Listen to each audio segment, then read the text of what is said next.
제4장 가장 악랄한 이단 럭크만파. 주가 말하노라. 내 말이 불같지 아니하냐. 바위를 부수어 조각내는 큰 망치 같지 아니하냐. 예레미야 23장 29절. 우리는 앞에서 몇 페이지에 걸쳐서 우리 시대에 일어나고 있는 일에 대한 무시무시한 진리를 다루는 구절들을 살펴보았다. 이 진리는 20세기 미국에 있는 가장 많은 교육을 받은 그리스도인이 성경의 상당 부분을 알지 못한다는 진리다. 무지는 구원받지 않은 자유주의자들이나 세상 대학에 다니는 세속적인 학생들에게만 해당되는 것이 아니다. 지금부터 우리가 살펴보려고 하는 두 구절은 정말 학위를 소유한 근본주의자들을 영적으로 죽여버린 흑사병에 해당하는 구절들이다. 이 두 구절이 나타나면 퍼시픽 코스트 신학대학, 마라나타, 일반 침례교회 연합, 달라스 신학원 등은 새벽 4시의 야구 경기장처럼 쥐죽은 듯 조용하다. 이 구절들은 그리스도인의 믿음의 첫 번째 근본사항을 다루고 있다. 근본주의자는 성경 외에 다른 것은 믿지 않고 성경에서 나온 것이면 모든 근본사항을 믿는다고 하는 사람들이기 때문에 성경을 믿는 믿음이야말로 모든 근본사항의 킹콩이라고 할 수 있다. 사실 지상에 있는 모든 종교체계에는 삼위일체, 동정녀 탄생, 부활과 새로운 출생의 진리를 모방한 유사한 거짓 교리들이 있다. 밥 존스 시니어가 수도 없이 한 말이 있다. 성경이 그렇다고 말씀하시면 그런 것이다.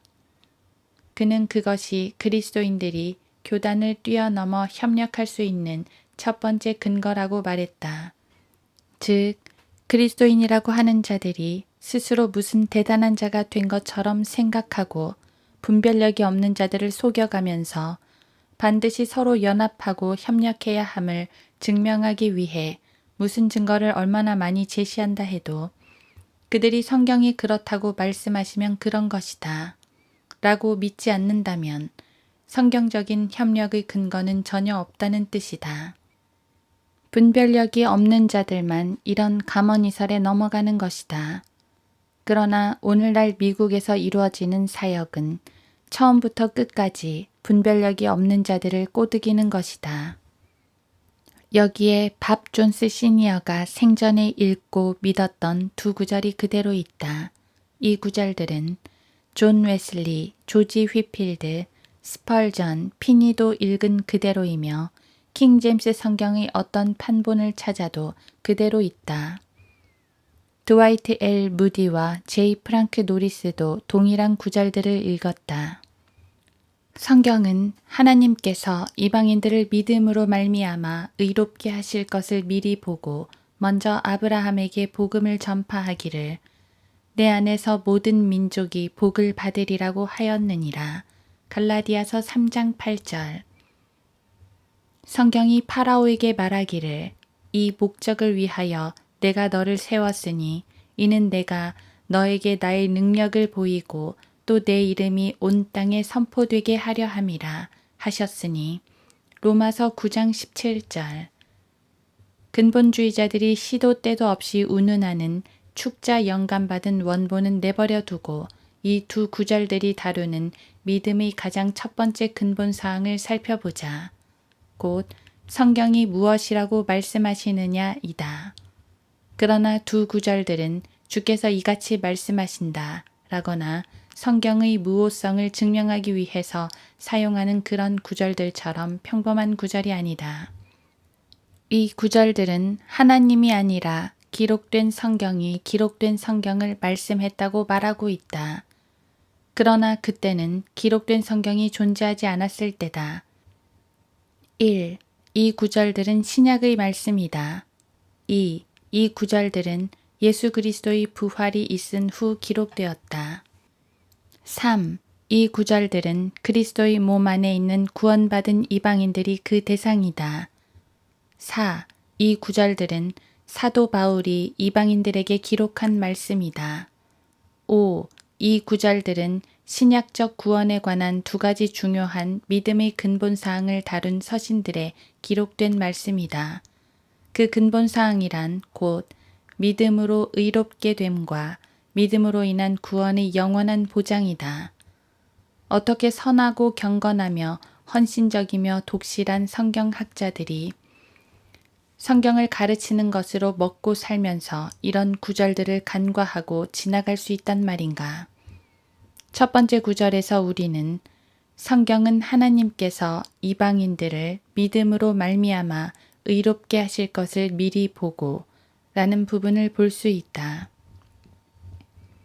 놀랍게도 이 구절은 성경을 살아있는 인격체로 묘사하고 있다. 만약 당신이 먹고 살기 위해서 믿지도 않는 성경을 사용하지만 강의실에서 당신 자신의 의견이나 선호를 은근슬쩍 최종 권위로 내세우는 그런 성경 교수 혹은 교사라면 이 구절이 무엇이라고 말하든 간에 신경 쓰지 않을 것이다. 이 구절은 달라스 신학원에 있는 타락한 배교자들이 비난하는 성경 숭배의 냄새가 난다. 더군다나 이 구절은 갈수록 근본주의자들이 받아들일 수 없는 무시무시한 진리를 말한다. 성경은 아브라함에게 복음을 전파하기를. 그러면 무엇인가? 이번에는 하나님 대신에 성경이라는 용어를 쓴 것이다. 성경이 하나님을 대신한 것이다. 다시 읽어보라. 필사본 증거, 원문 비평학, 고등 비평, 성경 비평, 성경 신학에 대해 조금이라도 배운 자라면 누구나 아브라함 당시 곧 창세기 12장에는 어떤 사람에게 복음을 전파할 어떤 성경도 존재한 적이 없다는 것을 알 것이다. 아브라함이 죽고 200년이 훨씬 지나서야 모세는 비로소 창세기를 기록했다. 아브라함에게 어떤 복음을 전파할 성경도 당시에는 존재하지 않았다. 그러면 어떻게 바울은 갈라디아서 3장 8절에서 이처럼 극심한 성경 숭배를 행하여 사람들을 미혹한 것인가? 미리 보는 행위는 살아있는 인격체의 일이다. 잉크로 글자를 기록한 종이가 뭔가를 미리 본다는 것은 불가능하다. 성경이 어떤 일을 미리 말한다, 예언한다는 것은 말이 되지만 미리 본다는 것은 말이 되지 않는다. 그것은 신격에 속한 속성인 것이다. 여기에서 성경은 아브라함이 잉크로 기록한 파피루스, 벨럼, 오스트라카, 가죽, 나무, 흙판 등으로 기록된 어떤 종류의 성경도 없었을 때 성경이 그에게 뭔가를 전파했다고 말하고 있다. 자세히 읽어보라. 성경은 하나님께서 이방인들을 믿음으로 말미암아 의롭게 하실 것을 미리 보고 왜 바울은 우리에게 진리를 말하지 않았는가? 창세기 12, 14, 24장과 다른 모든 곳에서 아브라함에게 말씀하시고 전파하신 분은 바로 하나님이시다. 당신이 투르만 달라나 그를 가르친 자를 믿는다면 바울이 어리석게 신성 모독의 죄를 저질러 하나님의 속성 중 하나를 기록된 성경에 부여하고 실제 전파한 당사자 하나님 대신에 성경이라는 용어를 사용한 것이다. 그들은 바울이 정말 엄청난 이단 교리를 가르쳤다고 생각할 것이다. 우리가 테네시 템플 대학의 교직원과 교수진처럼 생각한다면 바울은 이단적인 러크만파의 거룩하지 않은 신성 모독을 자행했을 뿐만 아니라 명명백백하게 이단적인 성경 숭배자들을 낳고 있는 것이다. 왜냐하면 바울은 갈라디아서 3장 8절에 만족하지 않고 로마서 9장 17절도 기록했기 때문이다. 성경이 파라오에게 말하기를 이 목적을 위하여 내가 너를 세웠으니 이는 내가 너에게 나의 능력을 보이고 또 내 이름이 온 땅에 선포되게 하려 함이라 하셨으니 로마서 9장 17절. 성경이 파라오에게 말하기를 성경은 한 번도 파라오에게 말한 적이 없다. 모세가 파라오 앞에 섰을 때 파라오에게 뭔가를 말할 성경이 기록되지도 않았다. 바울이 인용하는 구절은 사실 파라오를 대상으로 말한 것도 아니다. 바울이 인용하는 구절은 이 목적을 위하여 내가 너를 세웠으니 전혀 성경이 말한 것이 아니다. 그 말씀은 성경이 말한 것이 아니라 하나님께서 모세에게 파라오에게 말하라고 그분의 입으로 하신 말씀이다. 주일학교를 다닌 사람이라면 누구나 이 구절이 출애굽기 9장 16절에서 인용한 것인 줄 알 것이며 그 구절은 주께서 모세에게 말씀하시기를 로 시작한다. 출애굽기 9장 13절. 이방인들을 위한 사도인 바울은 그는 성경대로 믿는 그리스도인들에게 자신을 모범으로 따르라고 명령했다. 고린도전서 4장 16절, 디모데전서 1장 16절. 하나님과 성경의 기록된 말씀들을 제대로 구별하지 않았던 것이다. 독자는 이렇게 말할지도 모른다. 그래요. 바울은 성경을 인용하고 있었고 그때는 이미 그 성경이 기록되어 있었잖아요. 그렇다. 그러나 바울은 단지 성경이 말하기를 이나 성경에 기록되기를 이나 이렇게 기록된 성경이 이루어졌으니 라고 말하지 않고 성경이 파라오에게 말하기를 이 목적을 위하여 내가 너를 세웠으니 이는 내가 너에게 나의 능력을 보이고 또 내 이름이 온 땅에 선포되게 하려 함이라 하셨으니 라고 말한다.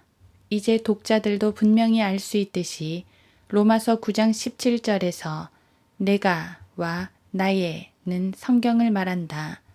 왜냐하면 처음에 성경이 파라오에게 말하기를 이라고 주어를 밝히고 있기 때문이다. 언젠가 학교에서 북극곰에 대한 책을 읽고 독후감을 쓰라는 숙제를 받고 한 소년이 숙제를 다 하고 학교에 가서 이렇게 말했다고 한다. 이 책은 제가 북극곰에 대해서 알고 싶지 않은 것도 알게 해줬어요. 바울은 마라나타, 밥 존스 대학, 테네시 템플 등의 교수진들보다 훨씬 더 성경을 높이고 있는 것이다. 그는 신약 서신서에서 2번이나 하나님이 들어가야 할 자리에 성경이라는 단어를 넣었으며 이는 실수가 아니었다.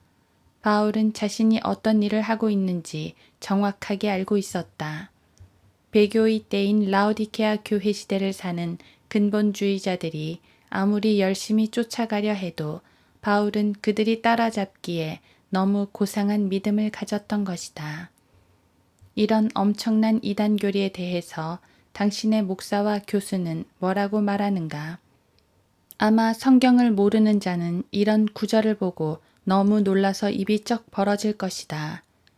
신학교의 교수들은 이런 성경 숭배 때문에 교육받은 학자들로부터 놀림을 받느니 차라리 자신의 목을 베어버리려 할 것이다.